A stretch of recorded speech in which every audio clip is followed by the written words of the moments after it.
मन्ना ESH global कि जो response time था और जिस तरह से मुख्यमंत्री वहां पर गए वो बहुत प्रशंसनीय है, फास्टेस्ट है, ये उन्होंने कहा। सर, महाराष्ट्र के राज्यपाल जो है अभी उत्तराखंड दौरे पर ही हैं। कार्यशाला की बैठक में आज आपने प्रतिभाग किया गया है, 15 तारीख से फायर सीजन भी स्टार्ट हो रहा है, तो क्या कहना? देखिए, आज वनाग्नि से संबंधित अनेक महत्वपूर्ण डिसीजन लिए गए।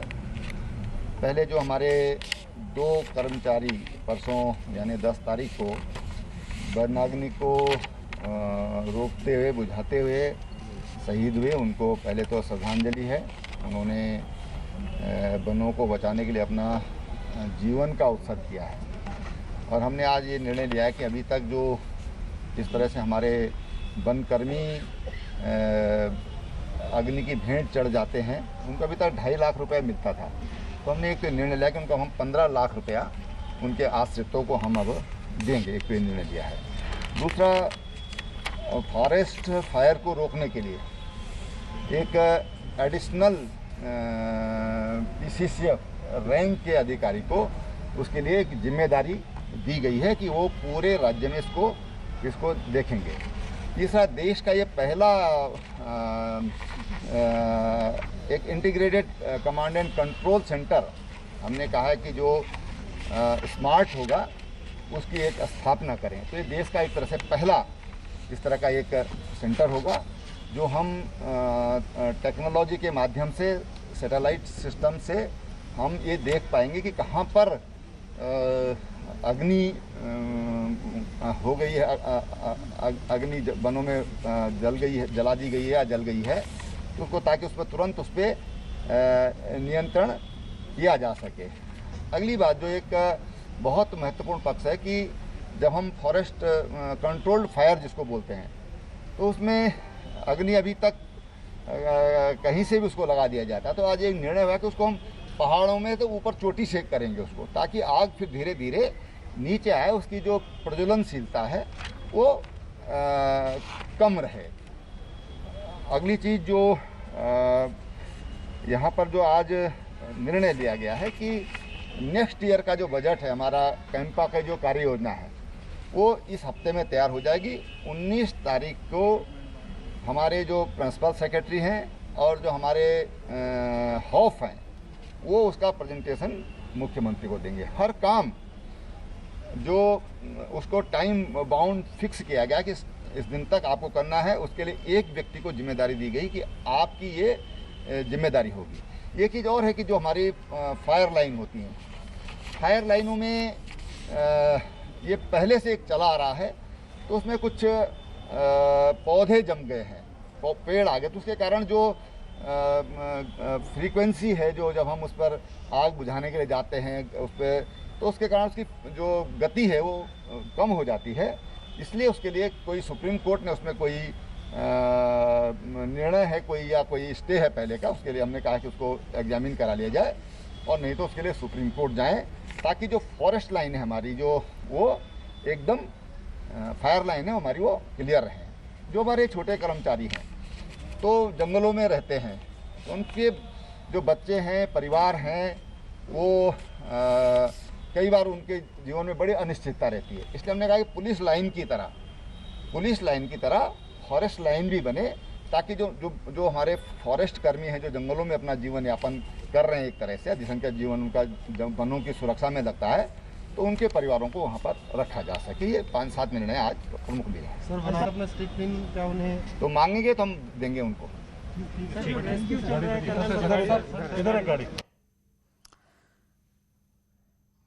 तो सीएम त्रिवेंद्र सिंह रावत को आप सुन रहे थे। उन्होंने कहा कि जिस तरह से जंगल की आग लगी हुई थी और जंगल की आग को बुझाने में 2 वनकर्मियों की मौत हो गई है।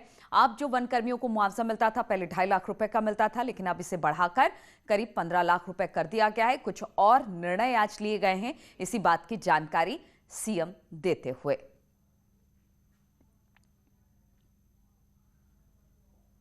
और साथ ही साथ भगत सिंह कोश्यारी के साथ महाराष्ट्र सरकार का कल जो पूरा प्रकरण हुआ था, उस पर भी उन्होंने कहा सरकार ने ताकत का गलत इस्तेमाल किया। इस बात को भी आज सीएम ने रखा।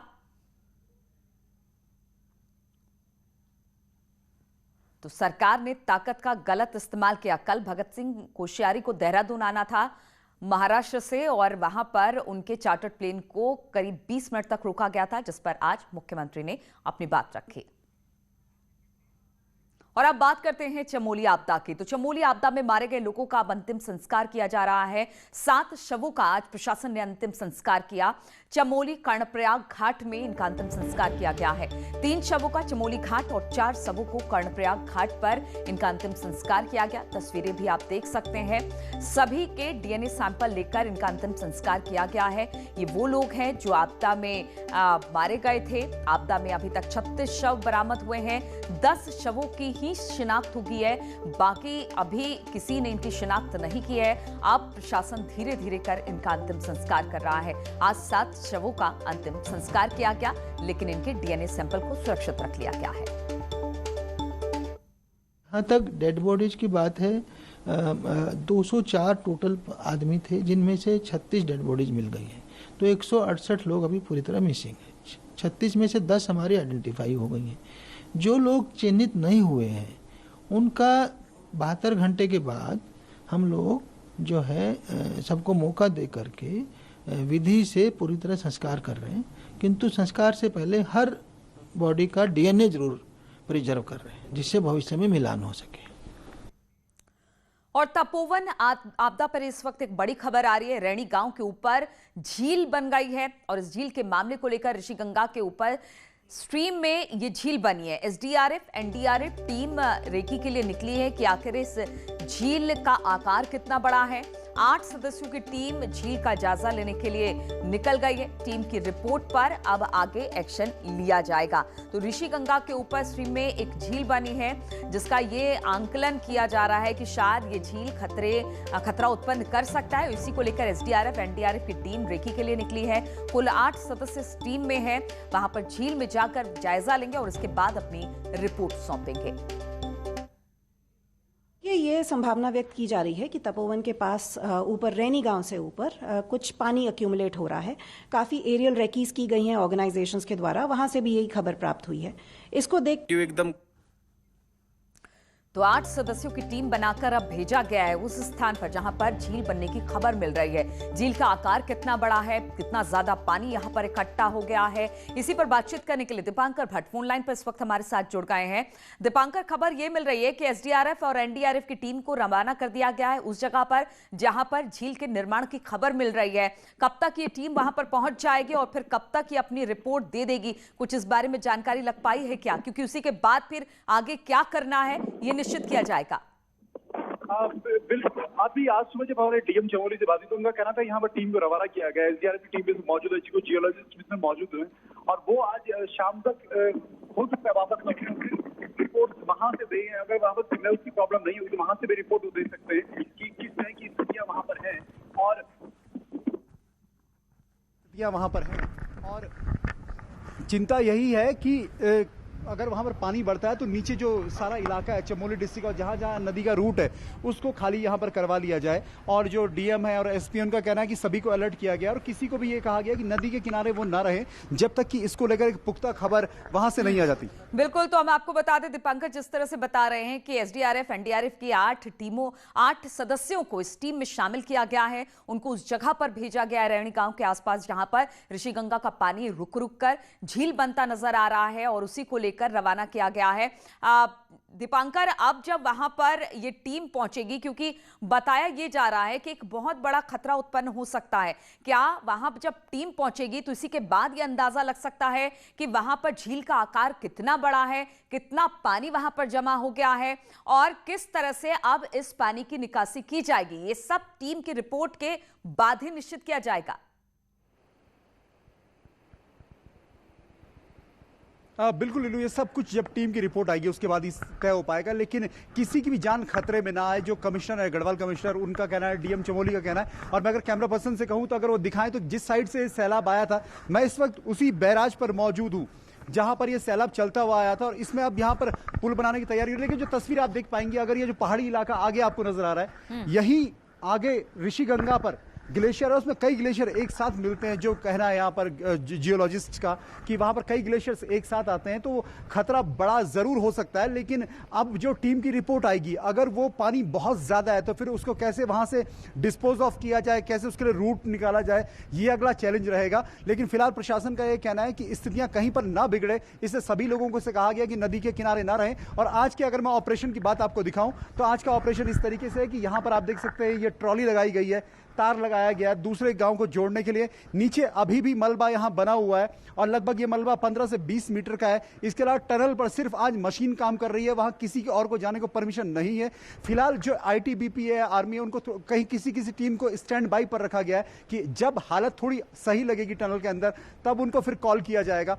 तो फिलहाल पूरी स्थिति अभी भी यहाँ पर संकट बना हुआ है। और ये जो झील बनी है, इस झील ने कहीं ना कहीं एक बार फिर से सभी की टेंशन बढ़ाई है यहाँ पर। नीलू, बिल्कुल, और जिस तरह से कहा जा सकता है दीपांकर कि झील ने टेंशन जरूर बढ़ाई है और यही वजह रही है कि जो टनल में अब तक जो रेस्क्यू का काम चल रहा था, भारी संख्या में वहां पर एसडीआरएफ, एनडीआरएफ की टीम मौजूद थी, उनको थोड़ा पीछे की तरफ कर दिया गया है। सिर्फ कुछ लोगों को ही रेस्क्यू काम में लगाया गया है ताकि अगर किसी तरह की कोई दुर्घटना की आशंका वहां पर होती है अगर इस झील से, तो फिर किसी तरह की कोई जनहानि ना हो और स्थिति बेहतर रहे।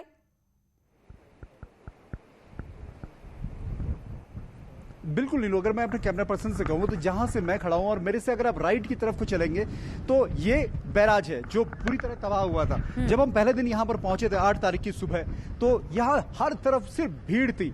और ये जो बैराज की जो वॉल सामने आपको नजर आ रही है, जिसमें अलग अलग चेक्स नजर आ रहे हैं, 1st, 2nd, 3rd, 4th, और 4th के बाद रोड है, वो पूरा इलाका खचाखच भरा हुआ था, आर्मी, आईटीबीपी और तमाम प्रशासन, पुलिस। लेकिन आज आप देखेंगे तो ये पूरा इलाका इस वक्त खाली है। जहां पर मैं मौजूद हूं, जहां पर ये बैराज इस वक्त बनाया गया है, यहाँ पर अभी आर्मी के ऑफिशियल्स थे, सिर्फ 1-2 ऑफिशियल्स यहाँ पर हैं जिन्होंने अभी इसको तैयार किया है। अब वो भी यहाँ से निकल गए, यानी नदी के किनारे किसी को भी रहने की फिलहाल परमिशन नहीं दी गई है। हालांकि जो बचाव का काम जिस लेवल पर चलना चाहिए वो अपने लेवल पर चल रहा है और कमिश्नर का कहना है कि स्पीड आई है काम में। और अब उम्मीद यही है कि जो 35 लोग अभी भी इस टनल में और इस बैराज की स्पीड काम में जरूर आई है, मशीनों से ये काम हो रहा है दीपांकर, लेकिन कहीं ना कहीं जो वहां पर मैन पावर का डिप्लॉयमेंट किया गया था उनको नदी के किनारे से हटा दिया गया है और एक तरह से कहा जा सकता है कि प्रिकॉशन के तौर पर यह सब कुछ किया जा रहा है। बहुत बहुत शुक्रिया दीपांकर, आगे भी इस पर आपसे जानकारी लेते रहेंगे। चमोली के तपोवन बैराज के पास भंग्यूल गांव को जोड़ने वाला पैदल पुल भी अब 7 फरवरी की आपदा में बह गया था, जिसके बाद यहां गांव का संपर्क कट गया था। लेकिन इस गांव के लोगों के लिए एक बार फिर आर्मी देवदूत साबित हुई है। यहां पर आर्मी भंग्यूल गांव को जोड़ने के लिए न सिर्फ रोपवे ब्रिज का निर्माण करा रही है, बल्कि यहां लोगों को इसके माध्यम से आवाजाही भी शुरू कर दी गई है। किस तरह से यहां के लोगों को नदी पार करने का काम सेना द्वारा किया जा रहा है, इसको आप न्यूज़ 18 पर देख सकते हैं। इस वक्त हम खड़े हैं तपोवन के उस बैराज के समीप, जहां पर कि 7 फरवरी को जब आपदा आई थी तो यहां पर जो है पुल बह गया था। भंग्यूल गांव को जोड़ने वाला ये पुल था। आप देख सकते हैं भंग्यूल गांव के लोगों की आवाजाही के लिए सेना ने किस तरीके से जो है यहाँ पर व्यवस्था की है। अब यहाँ के लोग जो हैं, यहाँ पर जो इनके लिए बाकायदा से जो है रोपवे तैयार की गई और इसके माध्यम से जो है अब जो यहाँ के लोग हैं इनको सेना के जवानों के द्वारा भेजा जा रहा है। आखिर यूं ही नहीं, सेना को देवदूत कहा जाता है, चाहे सरहद हो या कोई विपरीत परिस्थिति या प्राकृतिक आपदा, सेना के जवान हर वक्त मुस्तैदी के साथ रहते हैं। और मेरे साथ इस वक्त जो है मेजर उत्कर्ष यहाँ पे। मेजर जी, किस तरीके से आप लोग यहाँ पे काम कर रहे हैं और क्या अब तक बेनिफिट यहाँ पे मिला है? जी, आपदा के बाद जब हमें पता चला यहाँ पे कि गांव वाले पिछले 4 या 5 दिन से अपने घर पे नहीं जा पाए हैं, उसके बाद हमें जैसे ही आदेश मिले हमने कल ये रिवर क्रॉसिंग ब्रिज बनाया और उसके बाद से लगभग अभी तक हमने 50 से ज़्यादा गांव वालों को इस पार से उस पार किया है। इसमें से ज़्यादा से ज़्यादातर लोग जो बच्चे हैं, बूढ़े और लेडीज़ हैं, उनको हमने इस पार से उस पार भेजा है और साथ ही साथ गांव वालों का राशन, रसद और सिलेंडर्स वगैरह जैसी इन सब डेली यूज़ की चीज़ों को हमने पार कराया है अभी तक। जिस तरीके से हम कहते जाते हैं हर बार जो है सेना देवदूत होती है, तो आज एक बार फिर से भंग्यूल गांव के लोगों के लिए सेना देवदूत साबित हो रही है। प्रभात पुरोहित, न्यूज़ 18, तपोवन, चमोली। और चमोली आपदा पर आज का अपडेट भी आपको बताते चले। गुरुवार को 2 शव बरामद हुए थे और अब तक कुल 36 शव यहां से बरामद हो चुके हैं, जिसमें से 10 शवों की पहचान हो चुकी है। वहीं 168 अन्य लोगों की तलाश जारी है। तपोवन टनल की बात करें तो यहां पर पहले ड्रिलिंग भी की गई, लेकिन बढ़ते खतरे के बीच ड्रिलिंग को रोक दिया गया और जिस तरह से पहले रेस्क्यू चल रहा था, अब वैसे ही रेस्क्यू ऑपरेशन चल रहा है। प्रशासन के साथ साथ आईटीबीपी, एनडीआरएफ, एसडीआरएफ की टीम लगातार ऑपरेशन में जुटी हुई है। हालांकि नदी में पानी बढ़ने के बाद टनल के पास एक बैरिकेडिंग कर दी गई है और अब कुछ ही लोगों के साथ ये रेस्क्यू आगे चलाया जा रहा है। देखिए, आज के जो अपडेट्स हैं तीनों फ्रंट पे मैं आपको बताना चाहूँगा। जो रेस्क्यू ऑपरेशन है उसमें हमने कल एक ड्रिल करने का प्रयास किया था। नीचे 12 मीटर नीचे छोटी टनल है जिसमें उनको संभावना लगती कि यहाँ आदमी हो सकते थे, तो वो प्रयास बीच में रोकना पड़ गया था। 6 मीटर के बाद हम नहीं जा पाए थे। आज वहाँ दूसरी मशीन लगा करके उसको दोबारा से ड्रिल करने का प्रयास करेंगे। ड्रिल करके नीचे वाली टनल में जाने का प्रयास करेंगे। दूसरा, ये वाली टनल को खोलने के लिए अब हमने थोड़ा छोटे मशीन आई है जो थोड़ा फास्ट हो गया है, तो उसको खोलने का प्रोसेस भी थोड़ा फास्ट हो गया है बड़ी टनल को।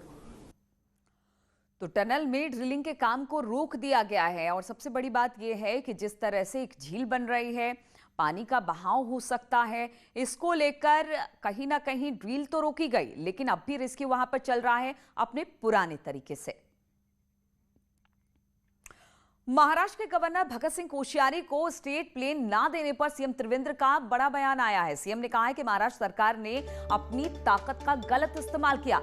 राज्यपाल कोई व्यक्ति नहीं, संवैधानिक पद होता है।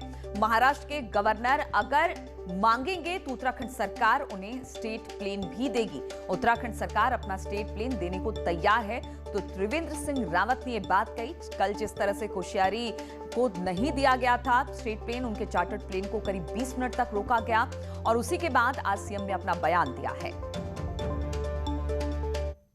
ये मैं समझता हूं कि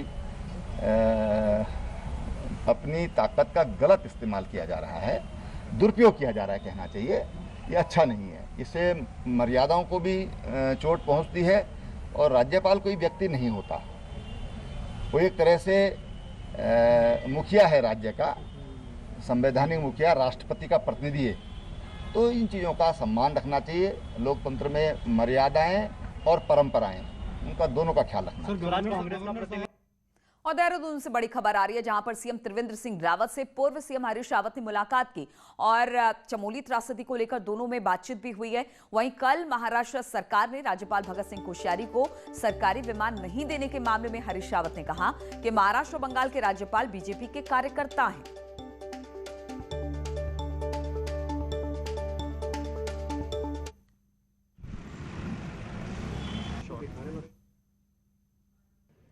पूर्व सीएम हरीश रावत चमोली के आपदाग्रस्त इलाके का दौरा करके आए हैं और आज उन्होंने सीएम त्रिवेंद्र सिंह रावत से भी मुलाकात की है। सर, मुलाकात में किन बिंदुओं पर बातचीत हुई? हमारी 2 विषयों पर हमने प्राइमरी तौर पर हमने जो आपदा की स्थिति है उस आपदा की स्थिति पर बातचीत की जो रैनी तपोवन क्षेत्र में है, और उसमें हमने वहाँ पर जो व्यवस्थाओं में जहाँ सुधार की आवश्यकता है वो भी चीफ मिनिस्टर को बताया।